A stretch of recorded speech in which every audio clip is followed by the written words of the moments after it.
श्री राम जय जय राम। ओम रामं रामानुजं सीतां भरतं भरतानुजं सुग्रीवं वायुसूनुं च प्रणमामि पुनः पुनः। श्री सीतारामचंद्र भगवान की जय। श्री गोस्वामी तुलसीदास जी महाराज की जय। पूज्यपाद श्री आचार्य चरण की जय। श्री हनुमान जी महाराज की जय। श्री रामचरितमानस भगवान की जय। प्रिय मित्रों, ये अपनी मानस व्याख्यान माला जिसमें हम बालकांड, वंदना प्रकरण में सत्संग की महिमा श्रवण कर रहे हैं और आगे की जो चौपाई है आज की वह इस प्रकार है कि जलचर थलचर नभचर नाना जे जड़ चेतन जीव जहाना मति कीरति गति भूति भलाई जब जेहि जतन जहाँ जेहि पाई सो जानब शत संग प्रभाव लोकहु वेदना आन उपाऊ। पूज्यपाद श्री गोस्वामी तुलसीदास जी लिखते हैं कि जो ये संत समाज है वो चलता फिरता तीर्थराज प्रयाग है, उसके पास सत्संग है और सत्संग से जीवन में कितनी बड़ी क्रांति आ सकती है, कितना बड़ा बदलाव आ सकता है, उसको हम कई दिनों से सुन रहे हैं। पिछले कई वीडियो में भी सुन चुके हैं। आज गोस्वामी तुलसीदास जी ने सत्संग की जो पराकाष्ठा है, इस सत्संग करने से हमारे जीवन में कितना बड़ा परिवर्तन आ सकता है, उसको उन्होंने यहाँ पर संकेत किया है। आइए पहले इस चौपाइयों का शब्दार्थ देखते हैं। सबसे पहले शब्द है जलचर थलचर नभचर नाना। जलचर है, थलचर है, नभचर है। तो जल माने जल में, चर माने चलने वाले, थल में चलने वाले और नभ में चलने वाले। चर जो है ये चर गतौ भक्षणे धातु है संस्कृत में। चर ये चलने के अर्थ में भी प्रयोग होती है और भक्षण के यानी कि खाने के अर्थ में भी प्रयोग होती है। चर गतौ भक्षणे ये भवादि परस्मयी पद में चरति ऐसा शब्द बनता है। जैसे क्षेत्रे धेनुम चरति, तो क्षेत्र में धेनु चरती भी है और चलती भी है, खाती भी है, चलती भी है। अर्थात ये जो है दोनों में प्रयुक्त होती है। तो यहाँ पर जो जलचर है वह चलने के अर्थ में प्रयुक्त है। तो जलचर माने जल माने जल, पानी में रहने वाले, थल माने पृथ्वी और नभ माने आकाश। तो आकाश में पक्षी भी उड़ता है और राक्षस भी उड़ते हैं और आकाश स्वयं भी नभ में चलता रहता है। तो उसका जो और बादल भी उड़ते हैं। तो मेघे वाते ग्रहे देवे राक्षसई व्योमचारिणी विहंग में विद्याधरे पिचा। इतने प्रकार के जो नभ में उड़ने वाले जीव प्राणी हैं, उन सबको यानी कि जल में रहने वाले सभी प्राणी, चाहे वो मछली हो चाहे वो मगरमच्छ हो, कोई भी जीव जल में रहता है वह, और थल माने पृथ्वी में, चाहे वो मनुष्य रहता हो या पशु रहता हो, वह सभी, और नभ में चाहे वह देवता जात रहते हों या राक्षस चलते हों, यानी कि हर प्रकार के प्रत्येक कोटि में अंडज, उद्भिज और जो जैसे उत्पन्न हुआ है वह जीव मात्र के लिए संकेत यहाँ पर गोस्वामी तुलसीदास जी इस चौपाई में करते हैं कि जलचर थलचर नभचर नाना जे जड़ चेतन जीव जहाना। जे माने जो भी, जड़ यानी वृक्षादि जो स्थिर हैं, जो अपने स्थान से दूसरे स्थान नहीं जा सकते हैं, वह जड़। और चेतन माने जो एक दूसरी जगह जाने में स्वतः सक्षम है, वह चेतन है। और जीव माने प्राणी, और जहान माने संसार। तो इसका यह शब्दार्थ यानी कि जल में रहने वाला, थल में रहने वाला और नभ में रहने वाला कोई भी जड़ चेतन प्राणी है, तो उसका फिर आगे जो चौपाई है इसमें बड़ी विशेषता है, इसको ध्यान से श्रवण करने की आवश्यकता है। मति की रति गति भूति भलाई, और जब जेहि जतन जहाँ जेहि पाई। मति माने बुद्धि,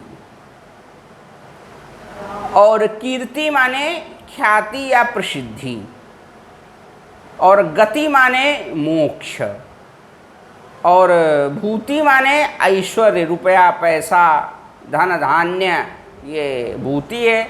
और भलाई माने कल्याण। ये यहाँ पर 5 शब्द हैं, मति, कीर्ति, गति, भूति और भलाई। देखो ये 5 चीज़ें ऐसी हैं जिसके पास है वह भी इन चीज़ों को प्राप्त करना चाहता है, और जिसके पास नहीं है वह भी प्राप्त करना चाहता है। यानी कि बुद्धि सभी को चाहिए, बुद्धिमान तो हर एक व्यक्ति बनना चाहता है। और कीर्ति ये सबको चाहिए, ख्याति सबको चाहिए। जो जहाँ रहता है वह चाहता है कि हमको वहीं तक नहीं, अपितु पूरे भारतवर्ष में नहीं, अपितु संसार में सब हमको परिचित हो, मेरी ख्याति पहुँचे। और उसके लिए वह उद्यम और प्रयास भी करता है। और गति, गति माने मोक्ष। मरने के बाद नरक में कोई नहीं जाना चाहता है, प्रत्येक व्यक्ति मोक्ष चाहता है। और भूति माने ऐश्वर्य, जिसके पास रुपया पैसा है अथवा जिसके पास नहीं है वह भी चाहता है। और भलाई माने कल्याण, यानी कि आप अपना सर्वतोभावेन कल्याण चाहते हो। यह 5 चीज़ें यदि किसी को प्राप्त हो सकती हैं, उस कहाँ से मिल सकती हैं, यह मिलने का माध्यम क्या है, कहाँ पर प्राप्त होंगी, कहाँ से प्राप्त होंगी, तो गोस्वामी तुलसीदास जी उसी का यहाँ पर संकेत कर रहे हैं कि जब जेहि जतन, यानी कि जब भी, जेहि माने किसी भी प्रकार से, जतन माने प्रकार, और जहाँ पर भी, यानी नभचर में, थलचर में और या जलचर में, कहीं पर कोई भी प्राप्त करेगा तो जहाँ जेहि पाई माने प्राप्त किया, तो उसमें अगर कुछ है मूल में तो कहा वह सत्संग है, वह संतों के पास है जो चलते फिरते तीर्थराज प्रयाग हैं। सो माने निश्चित, सो जानब, सो निश्चित मैं जानूंगा कि सत्संग प्रभाव, ये सत्संग का ही प्रभाव है। लोकहु वेद न आन उपाऊ, यानी कि लोक में भी, लोक माने संसार, लोक माने संसार, और वेद माने सनातन धर्म की संहिता, यानी कि लोक माने संसार में संसारिक व्यक्ति भी कोई ऐसा उपाय नहीं बता सकता है जिससे यह पांचों चीज़ें आपको एक साथ प्राप्त हो जाएं। और वेद में भी कोई ऐसा दूसरा उपाय नहीं है सत्संग को छोड़ करके जिसके द्वारा इस पांचों चीज़ों को आप एक बार में ही प्राप्त कर लो। अर्थात अगर यह पांचों चीज़ें आपको प्राप्त हो रही हैं तो वह सत्संग की देन है, उसके मूल में सत्संग है। इसके अलावा और कोई उपाय उद्यम नहीं है। सो जानब सत्संग प्रभाऊ और लोकहु वेद न आन उपाऊ। इसके अलावा कोई उपाय उद्यम प्रयास नहीं है। अब ये तीनों चौपाइयों का जो शब्दार्थ और मूलार्थ आपके ध्यान में मैं लाया हूँ। अब यहाँ पर जो गोस्वामी तुलसीदास जी ने यहाँ पर सत्संग की महिमा का जो निरूपण किया है, उस संपूर्ण जो सृष्टि है, ब्रह्मांड है, उसमें संपूर्ण सृष्टि को उन्होंने समाहित कर दिया है। सृष्टि में जो सबसे पहले चीज है वो क्या है, तो कहा जल है। इसलिए उन्होंने जल की तरफ संकेत किया, जल चर। और जल के बाद में जब सृष्टि हुई तो थल आया, फिर थल की तरफ संकेत कर दिया, थल चर। और फिर थलचर के बाद फिर जब नभ आया तो नभचर कह दिया। फिर इसमें जड़ चेतन जो ऐसे जैसे सृष्टि का वृद्धि क्रम हुआ, यानी कि उस संपूर्ण सृष्टि को समाहित हुआ है वह सत्संग में है। सृष्टि में यदि कहीं भी कल्याण किसी का किसी के द्वारा कभी भी हुआ है तो उसके मूल में सत्संग है। और उसको मैंने पूर्व के वीडियो में मैंने निवेदन किया था कि वाल्मीकि नारद घट जोनी आदि ने भी इसको स्वीकार किया है। अब आप कह सकते हो कि महाराज जड़ का सत्संग ने कैसे कल्याण किया, प्रश्न है। चैतन्य आदमी तो कर सकता है, तो जड़ का भी कहीं सत्संग के प्रभाव से कल्याण हुआ? तो एक उदाहरण मैं आपके स्मरण में लाना चाहता हूँ। जब श्री हनुमान जी महाराज माँ जानकी की खोज करने लंका की तरफ जा रहे थे तो रास्ते में एक हनुमान जी को श्रम ऐसा जान करके एक पर्वत आया, इसका नाम मैनाक था। और मैनाक ने हनुमान जी से निवेदन किया कि हे हनुमान जी महाराज, आप थक गए होगे, कृपा करके आप मेरे पर विश्राम कर लो और मुझे धन्यता प्रदान करो। हनुमान जी ने कहा, नहीं, मैं राम काज कीन्हे बिनु मोहि कहाँ विश्राम। मुझ तो भगवान के कार्य के लिए लगा हूँ, तो जब तक भगवान का कार्य नहीं हो जाता है तब तक मैं स्वप्न में भी विश्राम करने के लिए सोच नहीं सकता हूँ। कहा मैनाक हो श्रम हारी, इस प्रकार की चौपाई आती है। हनुमान जी ने उसका सम्मान किया और उसने हनुमान जी की सत्संग किया, सम्मान किया, सत्संग किया और उसका कल्याण हुआ। अर्थात पर्वत का भी यहाँ सत्संग की, हनुमान जैसे संत के साथ सत्संग करने से उसका कल्याण हुआ। और चैतन्य में यदि कहते हैं, जब हनुमान जी महाराज संजीवनी बूटी लेने को जा रहे थे तो वहाँ एक राक्षस मिला, इसका नाम क्या था, कालनेमी था। और वह बनावटी राम भक्त बन करके आया और कहा कि आप मुझसे गुरुदक्षिणा लो। हनुमान जी स्नान करने गए तो एक मकड़ी ने हनुमान जी का पैर पकड़ लिया और हनुमान जी ने उसको एक थपाक लगाई। वह दिव्य स्वरूपा होकर के उसने बताया कि ये कोई ये जो मायावी यहाँ पर राम भक्त बन के बैठा है, यह कोई राम भक्त नहीं है, यह एक राक्षस है।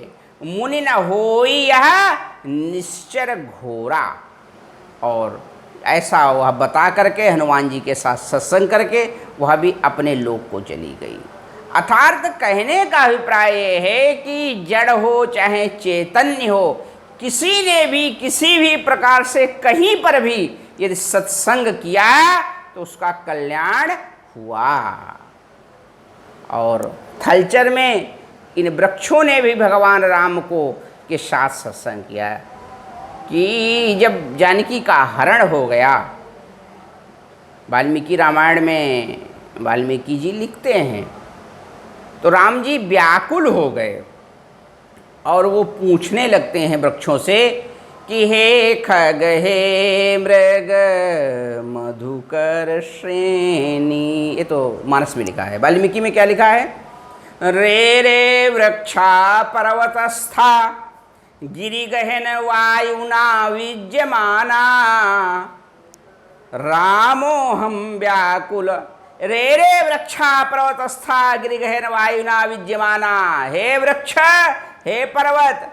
और वो सारे के सारे लोगों ने भगवान को माँ जानकी का जाने का संकेत बताया है, उन्होंने सत्संग किया। आज वही सारे के सारे वृक्ष जब राम जी लंका पे चढ़ाई करते हैं और अपनी सेनाओं को लेकर के लंका में डेरा डालते हैं, तो सारे के सारे जो वृक्ष हैं वो प्रसन्न हो जाते हैं और कहते हैं, वहाँ पर एक चौपाई लिखते हैं गोस्वामी तुलसीदास जी कि सब तरु फरे राम हित लागी, सब तरु फरे राम हित लागी, ऋतु अरु कुरुतु काल गति त्यागी, सब तरु फरे।